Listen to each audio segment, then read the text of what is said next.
si on continue sur la trajectoire actuelle, c'est carrément le film d'horreur. C'est-à-dire qu'on est déjà à plus 1,1, 1,2 degrés, sachant que les accords de Paris demanderaient qu'on reste à 1,5 degrés à la fin du siècle.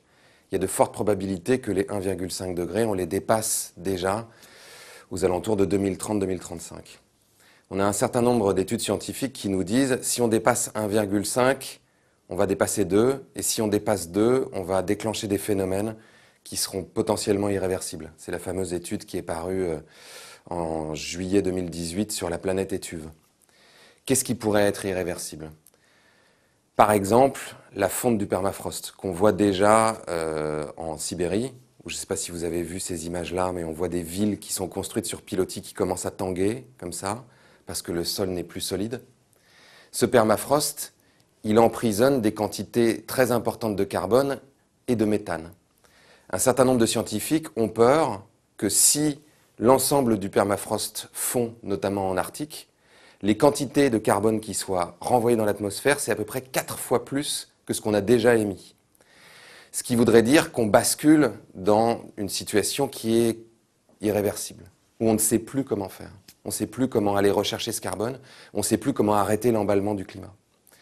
Donc la température potentiellement continue à monter, 3, 4, 5 degrés. La trajectoire actuelle, ce que nous dit le dernier rapport du GIEC, c'est plus 5 degrés en 2050.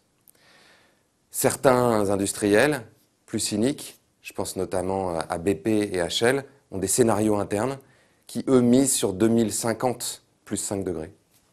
À plus 5 degrés, le directeur de l'Institut climatique de Potsdam a fait une espèce de modélisation qui dit qu'on pourrait seulement être 1 milliard sur cette planète. Pas 6, pas 7, pas 8, seulement 1 milliard. Pourquoi ?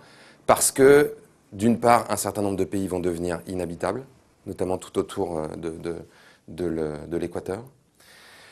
Parce qu'on va perdre des rendements agricoles. Les scientifiques nous disent aujourd'hui que pour chaque degré d'augmentation de la température, on va perdre 10% de rendement agricole. Donc plus 5 degrés, ça fait moins 50% de rendement. Ça va commencer à devenir compliqué.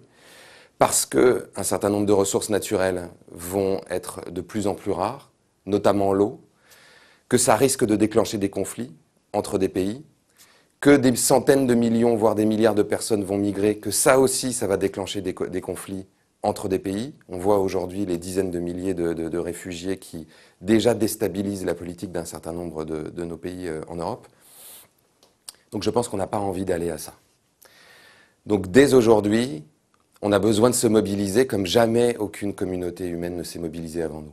Ce qui est très compliqué, c'est que ça demande que tout le monde le fasse. Évidemment, on ne peut pas attendre que tout le monde s'y mette, que les Chinois, que les Canadiens, que les Américains s'y mettent pour le faire. On a besoin de lancer le mouvement, d'entraîner les autres avec nous, ce que sont en train de faire un certain nombre de jeunes qui se mettent en grève tous les vendredis à l'initiative de Greta Thunberg. Qu'est-ce qu'on a besoin de faire en réalité ? De laisser la plupart du pétrole et du charbon là où ils sont. Ce qui veut dire réduire considérablement notre consommation d'énergie.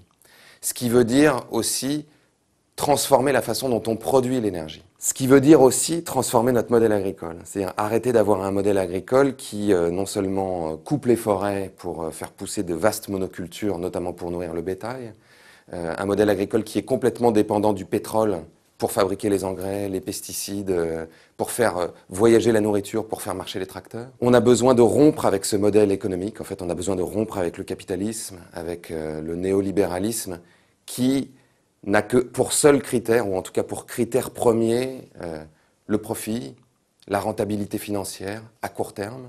Parce que si on veut faire tout ce que je viens de dire avant, c'est-à-dire arrêter d'utiliser du pétrole, du charbon, transformer notre modèle agricole, et globalement réduire considérablement notre consommation d'énergie, réduire considérablement le nombre de produits qu'on achète et donc qu'on fabrique, et donc de ressources naturelles qu'on détruit chaque année, ce modèle-là n'est pas adapté. Aujourd'hui, c'est même un rapport de l'ONU qui le dit.